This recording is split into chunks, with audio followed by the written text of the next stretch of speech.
Hey guys, tonight we begin with one of history's most misunderstood and frankly disturbing practices that would make modern family reunions incredibly awkward. We're diving deep into the world of ancient Egyptian royal incest, where marrying your sister wasn't just acceptable, it was literally divine policy. You've probably heard the Hollywood version. Mysterious pharaohs in golden masks, romantic tales of Cleopatra, maybe some vague notion that Egyptian royalty kept it in the family. But the reality? It's far more complex, calculated, and yes, deeply unsettling than any movie could capture. So before you get comfortable, take a moment to like the video and subscribe, but only if you genuinely enjoy what I do here. And let me know in the comments where you're tuning in from and what time it is for you. It's always fascinating to see who's joining us from around the world, especially when we're discussing topics that challenge our modern sensibilities. Now dim the lights, maybe turn on a fan for that soft background. Because tonight we're traveling back over 3,000 years to understand a practice that shaped one of history's greatest civilizations. And let's ease into tonight's journey together, where divine blood, political necessity, and human nature collide in ways that will make you question everything you thought you knew about ancient Egypt. The divine blood obsession. You're standing in the scorching heat of ancient Memphis, around 1550 BCE, watching as a young prince barely 16 prepares to marry his 14-year-old sister. The crowds cheer, priests burn incense that makes your eyes water, and everyone acts like this is the most natural thing in the world. Because to them, it absolutely is. You see, you've stumbled into a civilization that believes their rulers aren't just political leaders. They're living gods walking among mortals. And gods don't marry peasants. The ancient Egyptians had developed what we might generously call a unique theological system. Their pharaohs were considered incarnations of Horus, the falcon-headed god, and direct descendants of Ra, the sun god himself. This wasn't metaphorical. They literally believed divine blood flowed through royal veins. Now, if you're a god among mortals, who exactly are you supposed to marry? Another god, of course. And conveniently, the only other people with divine blood happen to be your immediate family members. This wasn't some primitive misunderstanding of genetics. The Egyptians were remarkably sophisticated in many ways. They performed complex surgeries, built architectural marvels that still boggle modern engineers, and developed mathematics advanced enough to calculate the precise angles of pyramids. They understood that animals bred within their own families often produced weak offspring. But when it came to their royal family, logic took a back seat to theology. The concept of divine blood was so deeply ingrained in Egyptian culture that diluting it with common blood was considered not just politically dangerous, but spiritually catastrophic. You have to understand, this wasn't just about keeping wealth in the family or maintaining political alliances, though those factors certainly played a role. This was about preserving the literal essence of divinity on earth. In their minds, allowing a pharaoh to marry outside the royal bloodline would be like asking a god to mate with a farm animal. The priests, who held enormous influence over royal decisions, constantly reinforced this ideology. They taught that the pharaoh's divine nature was passed down through bloodlines, and that this sacred essence became diluted with each generation of impure marriages. Only by marrying within the immediate family, preferably siblings, could the divine blood remain concentrated and potent. It was a self-perpetuating system where religious belief justified what we now recognize as a genetically disastrous practice. But here's where it gets interesting. The Egyptians weren't stupid. They could see the physical consequences of generations of inbreeding. Royal children were often sickly, died young, or suffered from obvious deformities.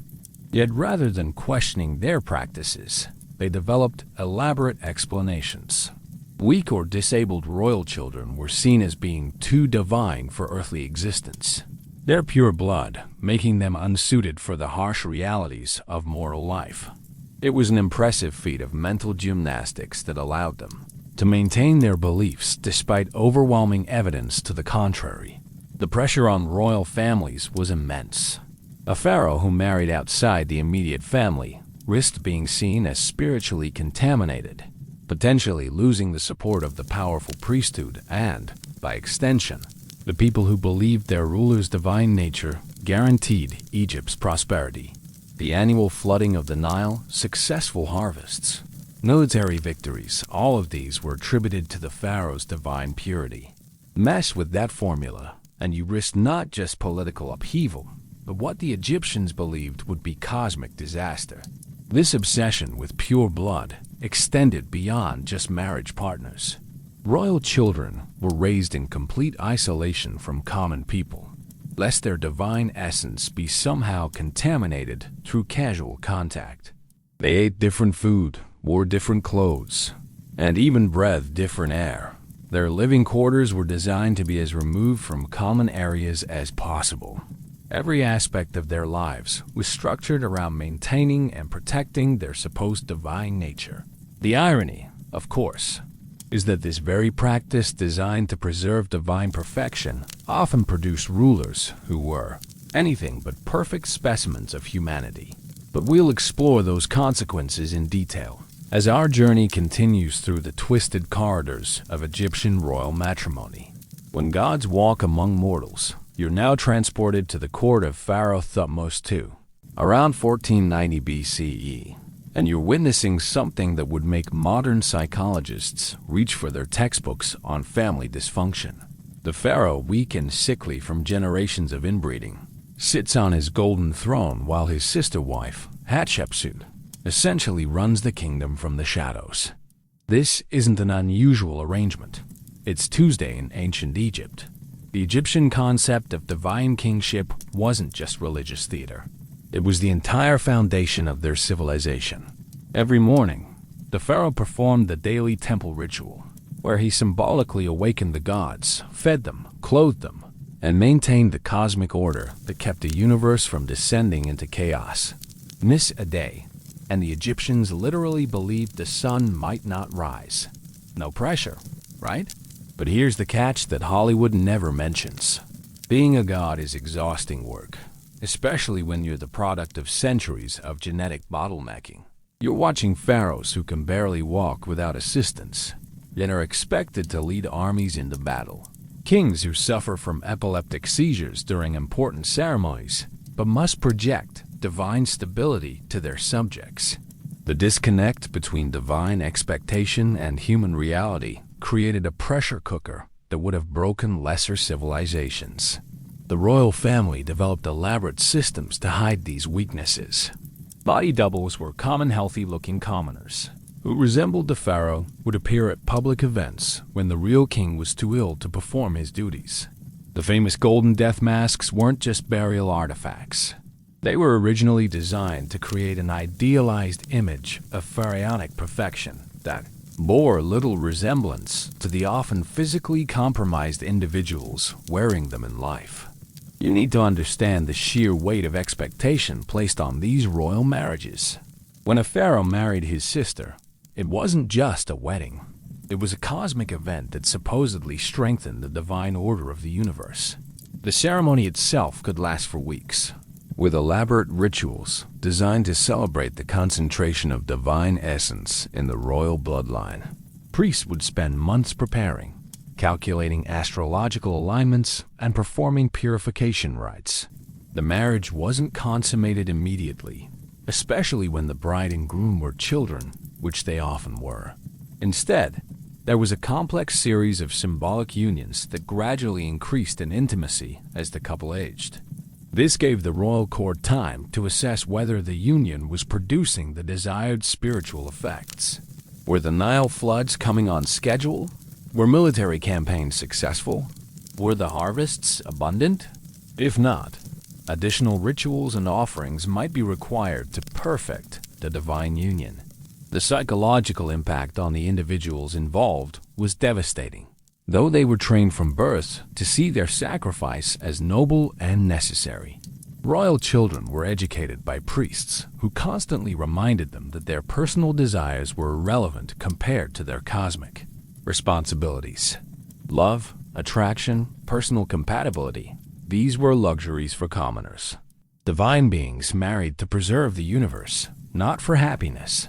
The living quarters of royal siblings destined for marriage were carefully designed to gradually accustom them to each other's presence. They shared tutors, ate together, participated in religious ceremonies as a unit, and were essentially groomed from childhood to see their sibling as their inevitable partner.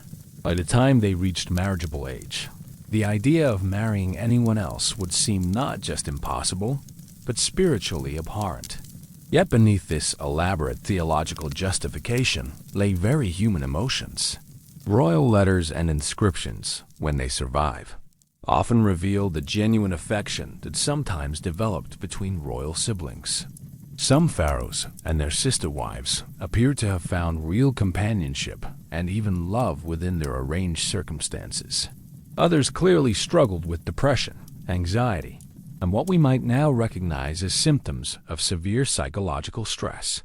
The court physicians developed extensive knowledge of treating the physical and mental ailments that plagued the royal family. They had remedies for seizures, treatments for the various genetic disorders that appeared generation after generation, and even primitive forms of what we might call therapy for the psychological pressures of divine kingship. These medical papyri provide some of our clearest evidence of the human cost of maintaining pure divine blood. But perhaps most disturbing of all was how normal this had become. You're watching a civilization where a brother announcing his engagement to his sister prompted congratulations and celebration, where the birth of children from such unions was seen as a blessing to the entire kingdom, and where questioning these practices was literally considered blasphemy against the gods themselves. The breeding program of the gods. You're sitting in the palace of Pharaoh Amenhotep II around 1425 BCE, and you've just witnessed what can only be described as a divine breeding conference. Royal advisors, priests, and court physicians are gathered around intricate genealogical charts that look more like livestock breeding records than family trees. They're calculating bloodline purity percentages with the precision of modern genetic counselors. Except their goal is the exact opposite of what any responsible geneticist would recommend. The Egyptians had turned royal reproduction into a science, a twisted, misguided science, but a science nonetheless.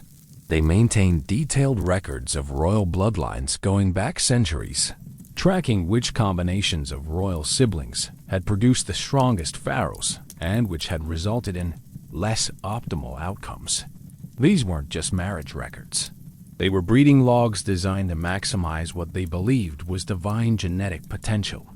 The mathematics involved were genuinely impressive.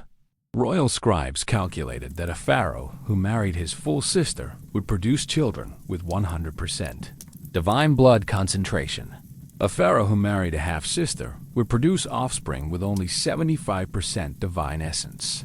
Marriage to a first cousin dropped the percentage to 50%, and marriage outside the royal family entirely would result in children with catastrophically diluted divinity, perhaps as low as 25%.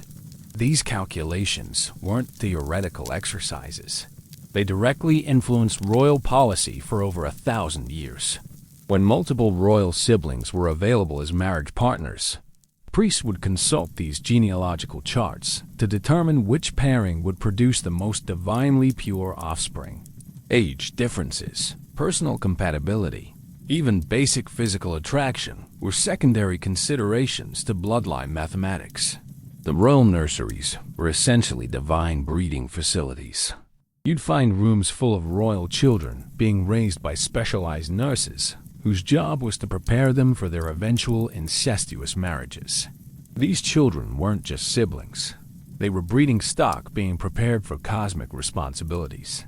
They received education in royal duties, religious obligations, and the sacred importance of maintaining bloodline purity. The process began before the children could even walk. Royal infants were examined by court physicians who looked for signs of divine favor, unusual birthmarks, perfectly symmetrical features, or other characteristics that supposedly indicated concentrated divine essence. Children who showed promising signs received additional attention and were marked as particularly suitable breeding candidates. By age 5, royal children were participating in elaborate ceremonies designed to prepare them for their future roles as divine consorts. They performed symbolic marriage rituals with their siblings, practiced royal protocols together, and were constantly reminded that their highest duty was to preserve and concentrate the divine blood flowing through their veins. The selection process for royal marriages involved considerations that would horrify modern people. Court physicians examined royal siblings for fertility indicators, genetic markers that suggested strong divine essence, and physical characteristics that aligned with Egyptian ideals of divine beauty. They maintained detailed medical records tracking which royal bloodline combinations had historically produced the most successful pharaohs. When a royal marriage was arranged, it triggered a complex series of preparatory rituals that could last for years. The chosen siblings underwent intensive religious training designed to prepare them for their role as divine vessels. They studied astronomy, theology, statecraft, and the elaborate ceremonial requirements of royal reproduction. Every aspect of their future intimate relationship was planned, scripted, and sanctified by religious authority. The wedding ceremonies themselves were spectacles designed to demonstrate the cosmic significance of royal bloodline concentration. Tens of thousands of subjects would gather to witness their living gods, unite in marriages that supposedly strengthened the very fabric of reality. The psychological pressure on the young bride and groom must have been overwhelming. They weren't just getting married. They were performing a ritual that their entire civilization believed prevented universal chaos. But here's what makes this even more disturbing. The Egyptians genuinely believed they were practicing advanced genetics. They thought they had discovered the scientific principles governing divine inheritance and were applying these principles with mathematical precision. From their perspective, they weren't engaging in primitive superstition. They were conducting sophisticated genetic engineering designed to produce superior human beings. The results, of course, were catastrophic.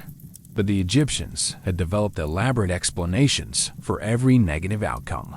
Sickly royal children were too pure for earthly existence. Pharaohs who died young had completed their divine mission early. Genetic deformities were marks of special divine favor. The mental gymnastics required to maintain these beliefs in the face of overwhelming contrary evidence represent one of history's most impressive examples of cognitive dissonance.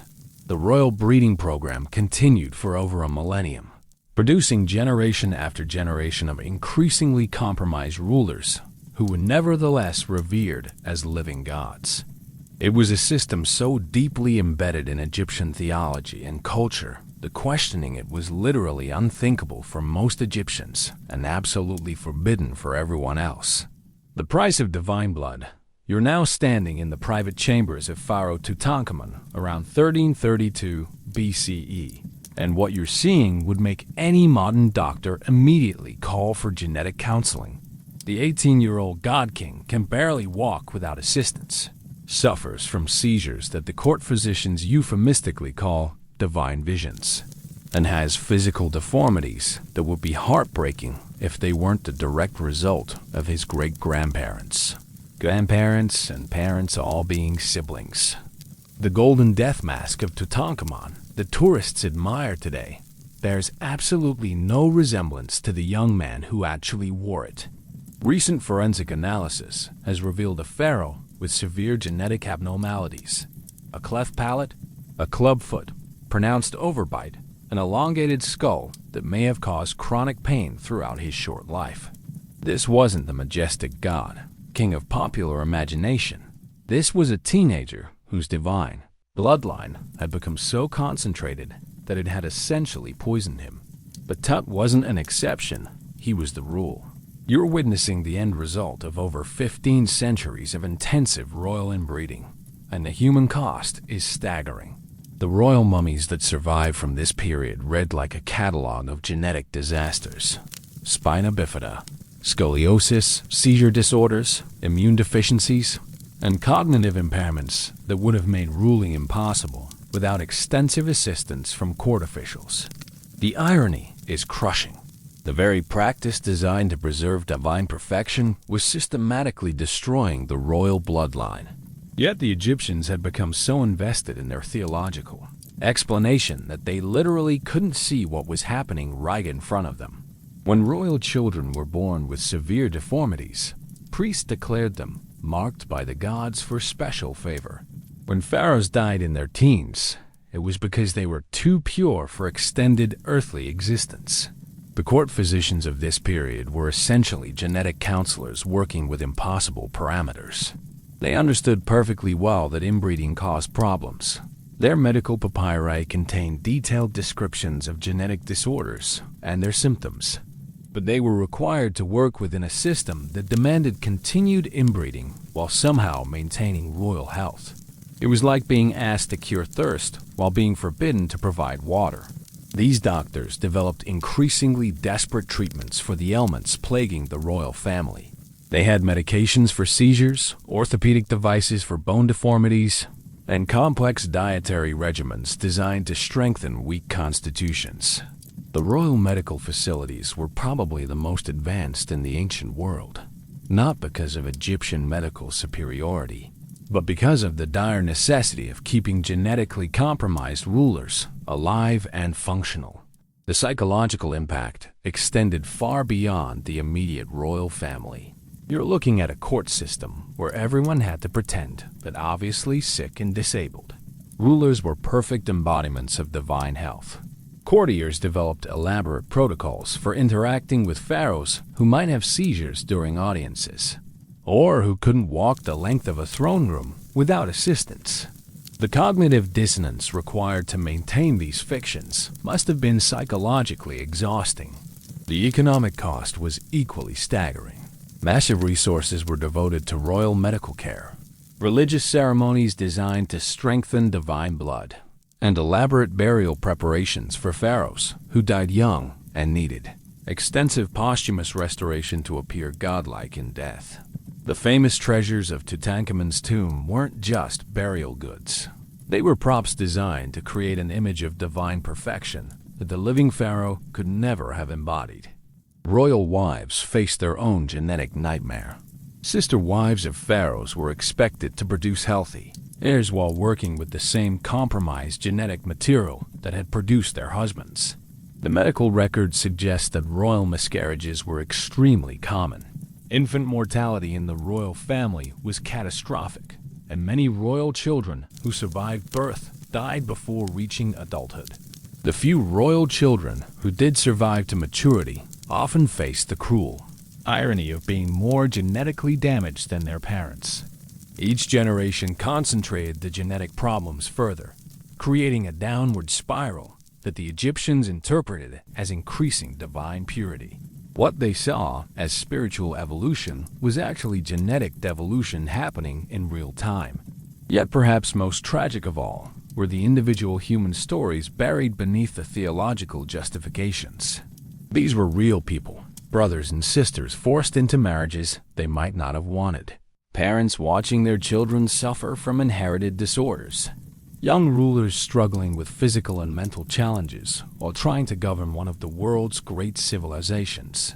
The surviving royal letters from this period, when we can decode them, sometimes reveal glimpses of genuine human suffering. Pharaohs writing about chronic pain, royal wives describing the heartbreak of repeated miscarriages, royal siblings expressing confusion about their predetermined fate. These weren't gods. They were people trapped in a system that demanded they sacrifice their humanity for theological purity. But the system was so deeply embedded in Egyptian culture that abandoning it would have required abandoning the entire religious and political foundation of their civilization. So they continued, generation after generation, paying an increasingly terrible human price for maintaining the fiction of divine blood purity. The royal marriage machine. You're witnessing the wedding of Pharaoh Thutmose IV to his sister Amenethes around 1400 BCE. And if you thought modern royal weddings were elaborate affairs, you haven't seen anything yet. This isn't just a ceremony, it's a cosmic event that supposedly prevents the universe from collapsing into chaos.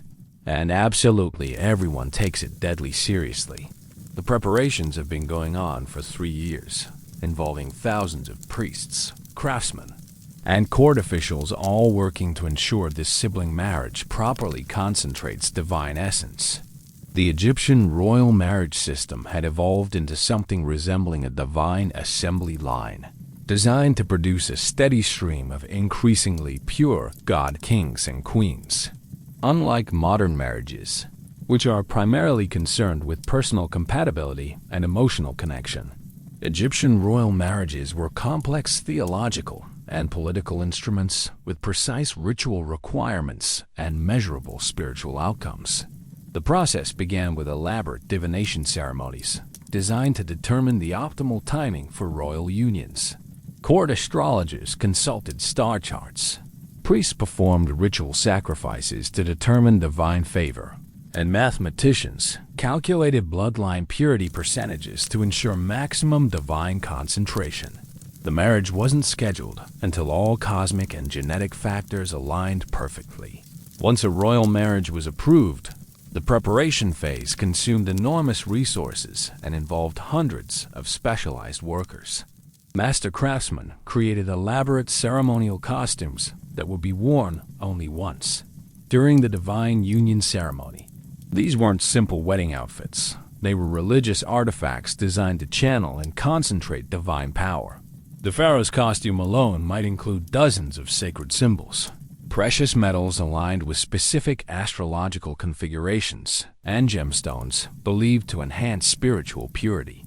The bride and groom underwent months of intensive ritual preparation that would make modern wedding planning look simple by comparison. They participated in daily purification ceremonies, received intensive theological education about their cosmic responsibilities, and practiced elaborate ceremonial protocols until every gesture carried precise religious significance. Their every interaction was scripted and sanctified. Even casual conversation between the royal siblings was governed by religious requirements. The actual wedding ceremony was a week-long spectacular that combined elements of religious festival, state celebration, and cosmic ritual. You'd witness processions involving tens of thousands of participants, elaborate theatrical presentations depicting the mythological marriages of gods, and continuous religious ceremonies designed to channel divine approval of the union. The entire event was calculated to demonstrate that this wasn't just a human marriage, but a cosmic event with universal significance. But here's what makes the Egyptian royal marriage system particularly disturbing. It was designed to be self-perpetuating and increasingly intensive. Each generation of royal marriages was expected to be more elaborate, more ritually complex, and more genetically concentrated than the previous generation. What had started as relatively simple sibling marriages had evolved into an industrial-scale divine breeding program. The economic impact of these royal marriages was staggering. A single royal wedding might consume resources equivalent to several years of tax revenue from entire provinces. Specialized artisans spent years creating ceremonial objects that would be used once and then buried with the royal couple. Thousands of workers were employed in construction projects designed to create appropriate venues for divine marriages. The social pressure surrounding royal marriages extended far beyond the immediate royal family. Court officials, regional governors, and local priests were all expected to demonstrate their support for royal marriages through elaborate displays of celebration. Failure to show sufficient enthusiasm for a royal sibling marriage could be interpreted as questioning the divine nature of pharaonic rule, a form of blasphemy that could result in exile or execution. The marriage ceremonies themselves involved ritual elements that would be shocking to modern sensibilities. The public bedding of royal siblings was considered a sacred act that required witness by high-ranking priests to ensure proper divine union. The consumption of the marriage was seen as a cosmic event that needed to be verified and blessed by religious authorities. Privacy was a luxury that divine beings couldn't afford. Royal marriages also involved complex legal and property arrangements that were unlike anything in the common population. Divine beings couldn't own property in the normal sense. They were considered stewards of cosmic resources that belonged to the gods. Marriage contracts for royal siblings involved intricate divisions of divine authority, religious responsibilities, and cosmic obligations that required teams of specialized scribes and legal experts to document properly. The children produced by these marriages were subject to even more intensive preparation for their eventual sibling marriages. Royal nurseries were designed as divine breeding facilities where infant siblings were raised together, educated together, and gradually prepared for their predetermined matrimonial fate. These children had no choice in their future spouses. Their marriages were literally written in the stars before they were born. Perhaps most disturbing of all was how normal this had become for everyone involved.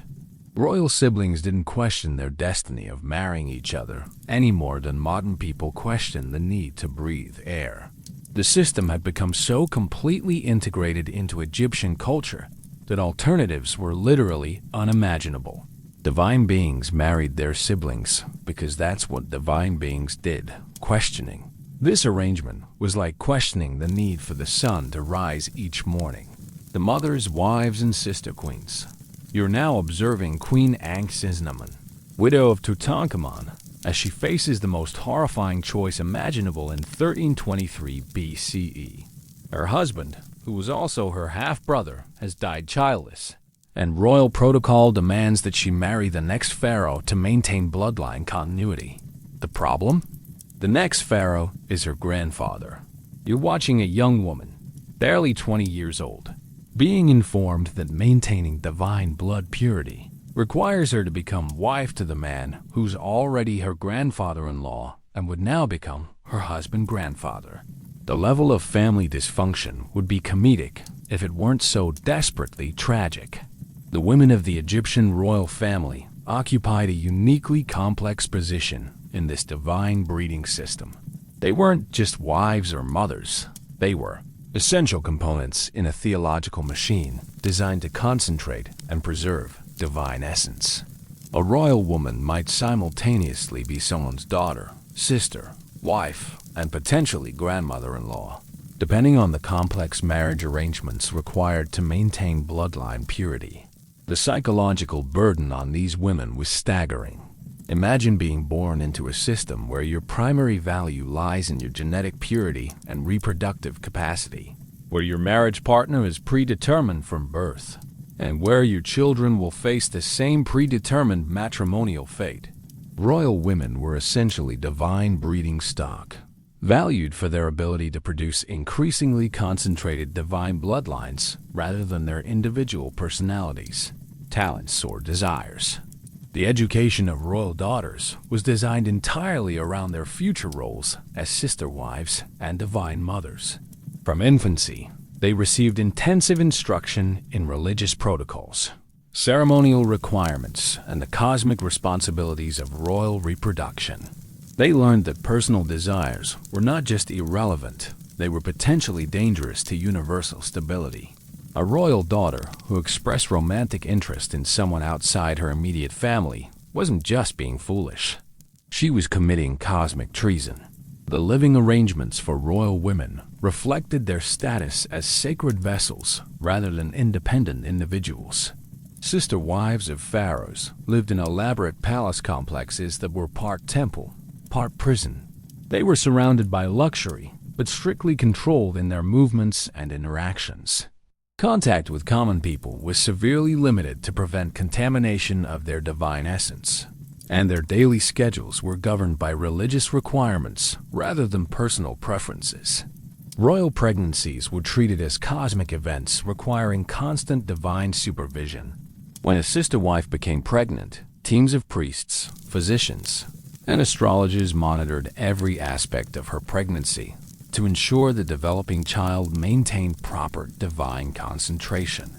The expectant mother underwent daily religious ceremonies, consumed specially blessed foods, and followed strict protocols designed to enhance the spiritual purity of her unborn child. The mortality rate among royal women was catastrophic, though this was carefully concealed from the general population. The combination of genetic problems from inbreeding, the physical stress of frequent pregnancies, and the psychological pressure of their impossible roles created a perfect storm of health challenges. Royal women often died young, but their deaths were invariably described as divine translations rather than medical failures. Surviving royal mothers faced the unique horror of watching their children suffer from the genetic consequences of royal inbreeding, while being required to celebrate these problems as divine. Marks of favor. A royal mother whose son suffered from seizures had to publicly proclaim these episodes as divine visions. A mother whose daughter was born with severe deformities had to present these conditions as evidence of special spiritual purity. The few royal women who survived to old age often became powerful behind-the-scenes rulers, using their accumulated wisdom and religious authority to influence royal policy. Some of these women, such as Queen Hatshepsut, eventually claimed pharaonic authority themselves, ruling as female pharaohs when male heirs were unavailable or unsuitable. But even these powerful women were trapped within the same theological framework that required bloodline purity above all other considerations. The emotional relationships between royal siblings forced into marriage present some of the most psychologically complex dynamics in ancient history. Some royal siblings appear to have developed genuine affection and partnership within their predetermined roles. Others clearly struggled with depression, resentment, and the impossible burden of loving someone they were theologically required to marry rather than choosing to marry. Royal correspondence, when it survives, sometimes reveals glimpses of the human cost of this system on women specifically. Letters between royal mothers express grief over children lost to genetic disorders, anxiety about future pregnancies, and sometimes subtle questioning of the theological justifications for their suffering. These women understood perfectly well that their reproductive challenges were connected to inbreeding, but they were forbidden from expressing this understanding openly. The religious justifications for the treatment of royal women were elaborate and constantly reinforced by court priests. Women were described as divine vessels whose highest honor lay in concentrating divine essence through strategic reproduction. Their suffering was reframed as spiritual purification. Their genetic problems were presented as divine marks of favor, and their lack of personal autonomy was described as liberation from earthly concerns. Perhaps most tragically, many royal women genuinely believed these theological explanations for their circumstances. They had been indoctrinated from birth to see their predetermined marriages as cosmic honors rather than personal tragedies. They took pride in their genetic purity, found meaning in their reproductive responsibilities, and sometimes expressed genuine devotion to siblings they had been conditioned to love since childhood. The system created its own psychological defenses that allowed these women to function within impossible circumstances, but the human cost remained devastating regardless of how well they adapted to their roles. The heirs of divine dysfunction. You're standing in the royal nursery of Memphis around 1350 BCE, and what you're witnessing would give modern child psychologists nightmares for years. Royal infants, some barely able to sit up, are already being evaluated for their suitability as future divine spouses for their siblings. Court physicians examine these babies for signs of genetic favor symmetrical features, unusual birthmarks, early signs of intelligence, while priests perform divination rituals to determine which children show the most concentrated divine essence. These aren't just royal babies. They're divine breeding stock being assessed for their future reproductive potential. The childhood of royal Egyptian children was unlike anything experienced by any other children in human history. From the moment they could understand language, they were taught that their highest destiny was to marry their siblings and produce increasingly pure divine offspring. Their education, their social interactions, their living arrangements, And even their play activities were all designed around preparing them for predetermined incestuous marriages. Royal children were raised in complete isolation from the common population, not just for security reasons, but to prevent spiritual contamination of their divine essence. They lived in specialized palace complexes, designed like divine breeding facilities, where every aspect of their environment was controlled to maintain and enhance their supposed spiritual purity. They breathed different air, ate different food, and followed different daily routines than any other children in Egypt. The educational curriculum for royal children was entirely focused on preparing them for their roles as divine consorts and rulers. They studied theology, astronomy, statecraft, and the elaborate ceremonial requirements of royal marriage and reproduction. But they also received intensive training in accepting their predetermined fate lessons designed to make them see sibling marriage as natural, honorable, and cosmically necessary rather than disturbing or unusual. The psychological conditioning began in infancy and intensified as the children grew older. Royal siblings were housed together, tutored together, and participated in elaborate ceremonies designed to prepare them for their eventual marriages. By adolescence, these children had been so thoroughly conditioned that the idea of marrying anyone other than a sibling would seem not just impossible, but spiritually abhorrent. The physical development of royal children was monitored with obsessive attention by teams of court physicians who were essentially divine geneticists. These doctors tracked growth patterns, evaluated physical symmetry, and assessed cognitive development to determine which children showed the most promising signs of concentrated divine essence. Children who exhibited genetic problems were often removed from the succession line, though they were rarely allowed to marry outside the royal family either.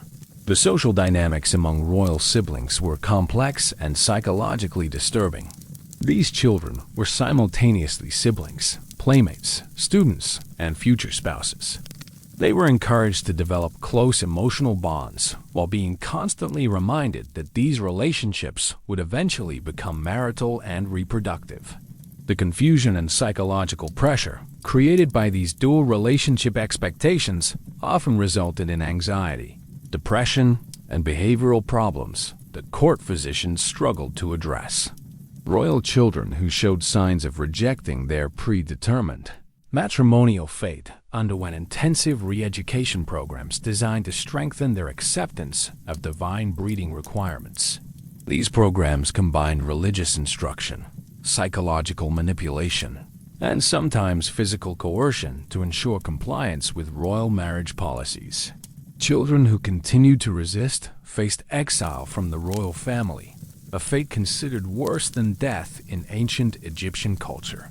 The few royal children who survived to adulthood often showed clear signs of the psychological trauma inflicted by their upbringing. They might be competent rulers and dutiful spouses, but they frequently exhibited symptoms we would now recognize as depression, anxiety disorders, and complex trauma responses. The personal cost of maintaining divine blood purity was written across the faces and behaviors of royal adults who had been conditioned from infancy to sacrifice their individual humanity for cosmic responsibilities. The genetic consequences of royal inbreeding became increasingly apparent with each generation of children. Birth defects, developmental disorders, immune deficiencies, and cognitive impairments appeared with alarming frequency in royal nurseries. Yet rather than questioning their breeding practices, the Egyptians developed increasingly elaborate explanations for these problems, describing genetic disorders as divine marks of favor and early deaths as spiritual translations to higher realms. The royal children who were born with obvious genetic problems faced particularly tragic circumstances. They were simultaneously revered as especially divine and pitied as too pure for earthly existence. These children often received the most intensive religious education and ceremonial attention, as though increased spiritual focus could compensate for their physical and mental challenges. Perhaps most disturbing of all was how successfully the system reproduced itself through these children. Royal siblings raised together in this environment typically grew up to become devoted spouses and parents who subjected their own children to the same psychological conditioning and genetic risks. The system was self-perpetuating because it created adults who genuinely believed that sacrificing their children's individual happiness and genetic health was a cosmic necessity. The few surviving personal accounts from royal children, usually found in private letters or informal inscriptions, sometimes reveal glimpses of normal childhood, desires that were ruthlessly suppressed by their divine education. A royal daughter writing about wanting to play with common children. A royal son expressing curiosity about life outside the palace walls. Brief moments of normal human childhood, breaking through the elaborate theological conditioning designed to prepare them for lives as divine breeding stock. The empire built on genetic quicksand. You're witnessing the court of Pharaoh Ramesses II around 1250 BCE. And something remarkable is happening. This pharaoh, unlike his immediate predecessors, is actually physically robust, mentally sharp, and capable of leading Egypt's armies personally into battle. The reason becomes clear when you examine his family tree. His parents broke with royal tradition and married outside the immediate royal bloodline. The result was a pharaoh who ruled for 66 years and transformed Egypt into the greatest empire of the ancient world. But even Ramesses II, despite his personal success, felt compelled to marry several of his daughters to maintain the fiction of divine blood purity, ensuring that his genetic innovations would be diluted in the next generation. The Egyptian empire at its height represented one of history's most fascinating paradoxes. A civilization that achieved unprecedented power and cultural sophistication, while systematically undermining its own leadership through disastrous breeding practices. You're looking at an empire that built architectural marvels, developed advanced mathematics and medicine, created sophisticated legal systems, and dominated the ancient world for over a millennium, all while deliberately breeding rulers who were increasingly incapable of effectively governing. The administrative system that developed to compensate for genetically compromised pharaohs was remarkably sophisticated. A complex bureaucracy of viziers, regional governors, military commanders, and religious officials essentially ran the empire while maintaining the fiction that weak. Sickly pharaohs were personally directing every aspect of government. This shadow government became so efficient that Egypt continued to function effectively, even when ruled by pharaohs who were barely functional human beings. The military implications of royal inbreeding were particularly serious for an empire that depended on military conquest and defense. Traditional Egyptian warfare required pharaohs to personally lead their armies into battle, both for practical command purposes and to demonstrate divine favor to their troops.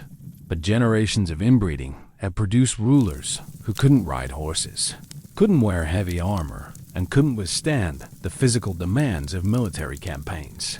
The Egyptians developed elaborate solutions to this problem that would be impressive if they weren't so desperate. They created lightweight ceremonial armor that provided the appearance of military readiness without the weight that might overwhelm a weak pharaoh. They designed special war chariots with additional support systems for rulers who couldn't maintain balance during battle.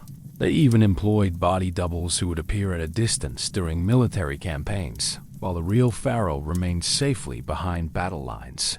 The economic cost of maintaining this elaborate fiction was staggering.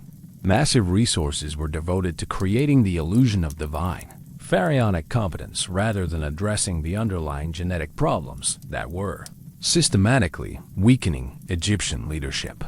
The royal medical establishment, the ceremonial bureaucracy, and the propaganda apparatus required to maintain these illusions consumed wealth that could have been used for genuine military, economic, or cultural development.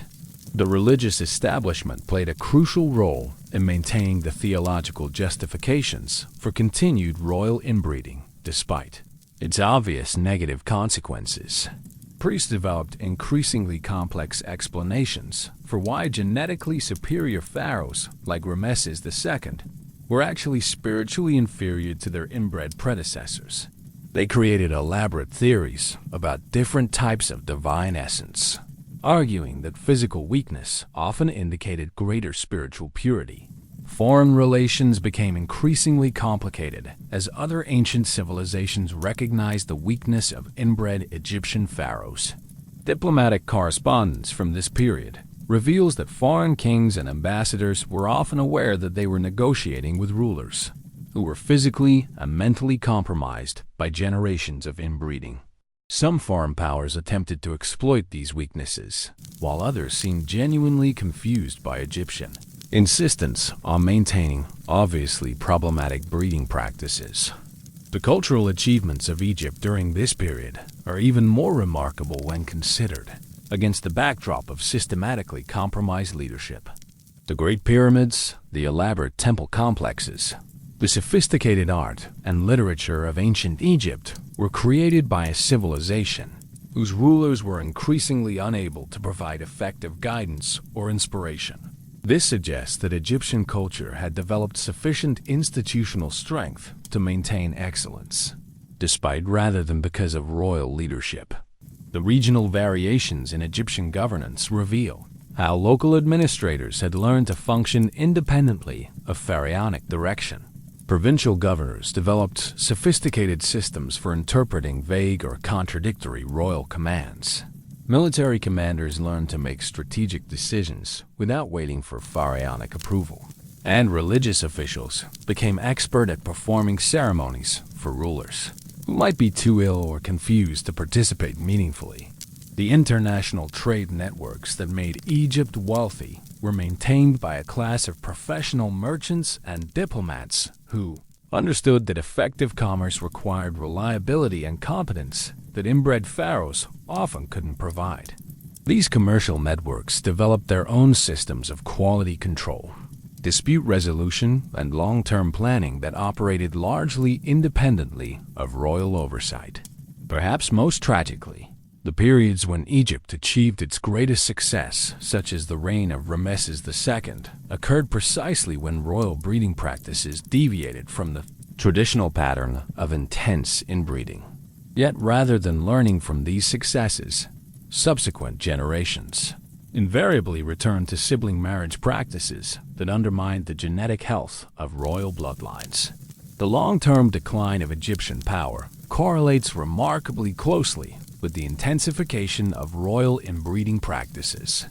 As pharaohs became increasingly physically and mentally compromised, the empire gradually lost its military effectiveness, economic competitiveness, and cultural dynamism. The civilization that had once dominated the ancient world slowly retreated into elaborate ceremonies designed to maintain the fiction of divine, pharaonic perfection, while actual power shifted to foreign conquerors who weren't burdened by genetic theology. The final pharaohs and genetic collapse. You're standing in Alexandria in 51 BCE, watching as the last great pharaoh of Egypt, Cleopatra VI, prepares for a meeting with Julius Caesar that will determine the fate of her dynasty and her kingdom. But here's what Hollywood never tells you.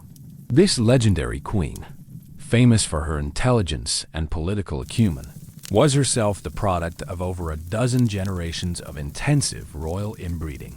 Her family tree doesn't branch. It's essentially a ladder, with the same handful of names appearing over and over as parents, children, siblings, and spouses in an endless cycle of genetic concentration. Cleopatra's lineage represents the final, desperate flowering of the Egyptian royal inbreeding system.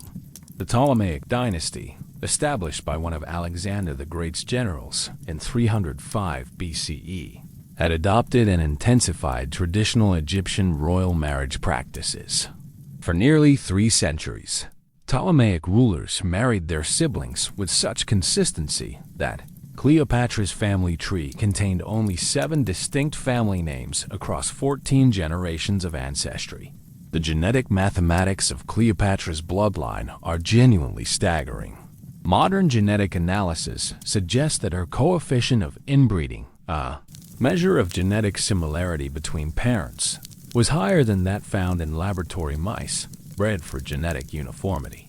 She was simultaneously the descendant of at least 3 different brother-sister marriages in her immediate ancestry, and her parents were likely full siblings who shared identical genetic material from their own inbred parents.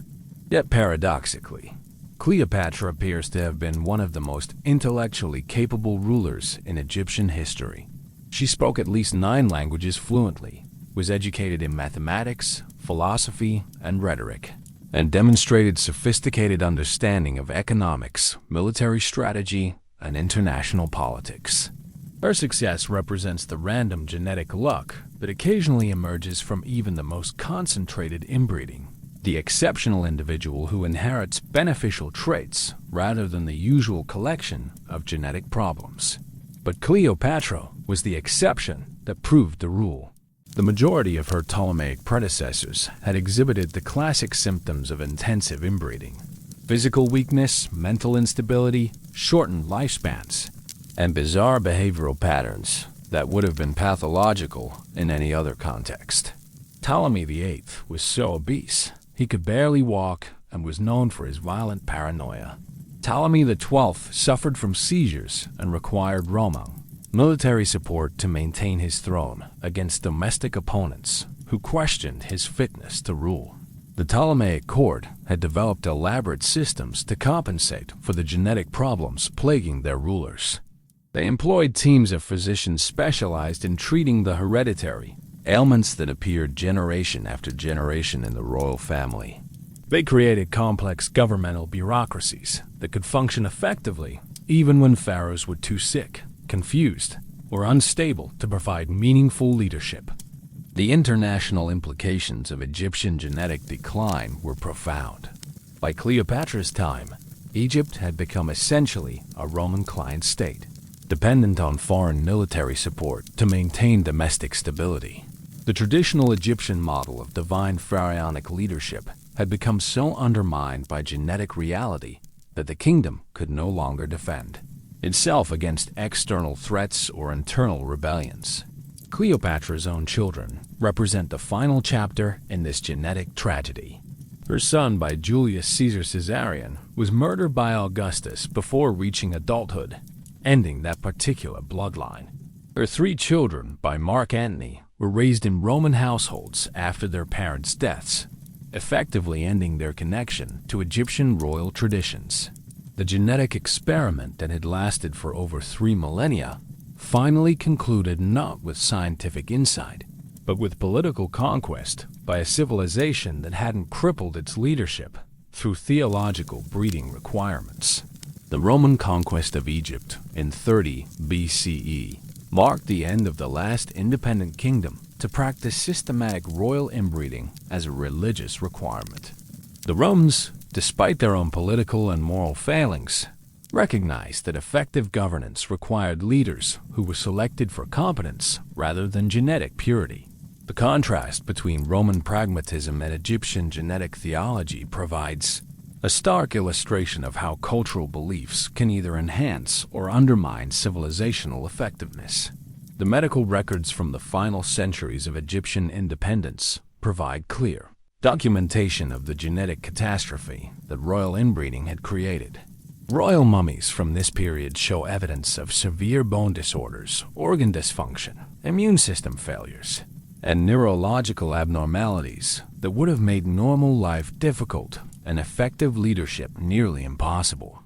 Yet even as genetic reality made royal inbreeding increasingly untenable, the theological justifications remained powerful enough to prevent meaningful reform. The last independent Egyptian pharaohs continued to marry their siblings, despite overwhelming evidence that these practices were destroying their bloodlines and undermining their kingdom's stability. The final irony of the Egyptian royal inbreeding system was that it ultimately destroyed the very thing it was designed to preserve. The practice intended to maintain divine blood purity instead created a succession of rulers who were increasingly unable to fulfill the divine responsibilities that supposedly justified their elevated status. The theology that demanded genetic concentration ultimately produced a genetic collapse. Modern genetic analysis of royal mummies from the final centuries of Egyptian Independence reveals inbreeding coefficients that approach the theoretical maximum possible in human populations. These rulers weren't just closely related, they were essentially genetic twins who happened to be born at different times. The Egyptian royal family had succeeded in creating the most genetically concentrated human bloodline in recorded history. And the result was exactly what any modern geneticist would predict: systematic biological failure. The end of pharaonic Egypt represents more than just political conquest. It marks the conclusion of humanity's most extensive and prolonged experiment in systematic royal inbreeding. For over 3,000 years, Egyptian civilization had tested the hypothesis that genetic concentration could preserve and enhance divine qualities in human rulers. The experiment's conclusion was unambiguous. Systematic inbreeding destroyed, rather than preserved, the qualities that made effective leadership possible. The legacy of divine delusion. You're walking through the Egyptian wing of a modern museum, looking at golden artifacts and perfectly preserved mummies, while tourists around you marvel at the grandeur of ancient Egyptian civilization. But now you know the dark secret behind all this magnificence. Many of these treasures were created not to celebrate divine perfection, but to conceal genetic catastrophe. The elaborate death masks, the golden coffins, the magnificent burial treasures, they were essentially ancient Egyptian special effects, designed to maintain the illusion of divine pharaonic perfection that the living rulers could no longer embody. The story of Egyptian royal inbreeding serves as one of history's most comprehensive case studies in how religious belief can override rational observation, even when the consequences are catastrophic and undeniable. For over 3 millennia, one of humanity's most sophisticated civilizations systematically destroyed its own leadership through practices that any farmer would have recognized as destructive when applied to livestock breeding. The psychological mechanisms that allowed this system to persist for so long provide disturbing insights into human nature's capacity for self-deception. The Egyptians weren't ignorant of genetics. Their agricultural practices demonstrate clear understanding of selective breeding principles. But when theological necessity conflicted with empirical observation, theology consistently won. They could see that royal inbreeding produced sick, weak, short-lived rulers. Yet they interpreted these obvious failures as evidence of spiritual superiority rather than genetic disaster.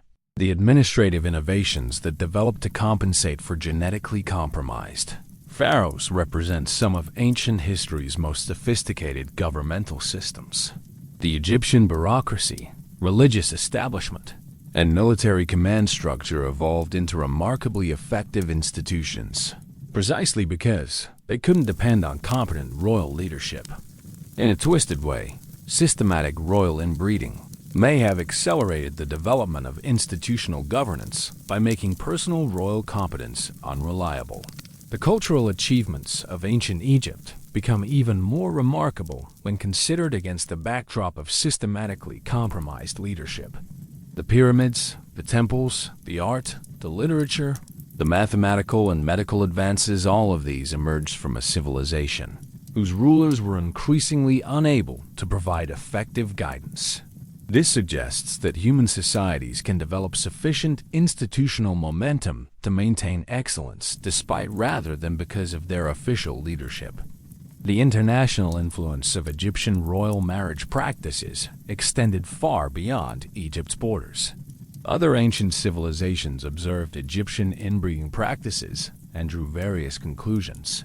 Some, like the Ptolemaic Greeks who conquered Egypt, adopted and intensified these practices with predictably disastrous results. Others, like the Romans who eventually conquered both Egypt and the Ptolemaic kingdoms, explicitly rejected royal inbreeding as counterproductive and barbaric. The medical legacy of Egyptian royal inbreeding provides modern geneticists with an unprecedented database of information about the long-term consequences of systematic human inbreeding. The royal mummies represent the most complete genetic record available of what happens when human populations become extremely inbred over many generations. The data is disturbing, but scientifically invaluable for understanding genetic inheritance patterns and the importance of genetic diversity in human populations. The theological justifications developed by Egyptian priests to explain genetic failures remain textbook examples of cognitive dissonance in action. Every negative consequence of inbreeding was reinterpreted as evidence supporting the practice rather than contradicting it. Genetic disorders became divine marks of favor. Early deaths became spiritual translations. Physical weakness became evidence of spiritual purity. The mental gymnastics required to maintain these beliefs demonstrate humanity's remarkable capacity for self-justification. The economic analysis of Egyptian royal inbreeding reveals staggering costs that may have contributed to the civilization's eventual decline. Massive resources were devoted to maintaining elaborate fictions about pharaonic competence, treating hereditary genetic disorders, and creating propaganda designed to conceal royal weakness. These resources could have been used for military development, technological innovation, or economic expansion that might have helped Egypt resist foreign conquest. The social implications extended far beyond the royal family itself. An entire civilization organized its beliefs, practices, and institutions around maintaining genetic practices that were demonstrably harmful.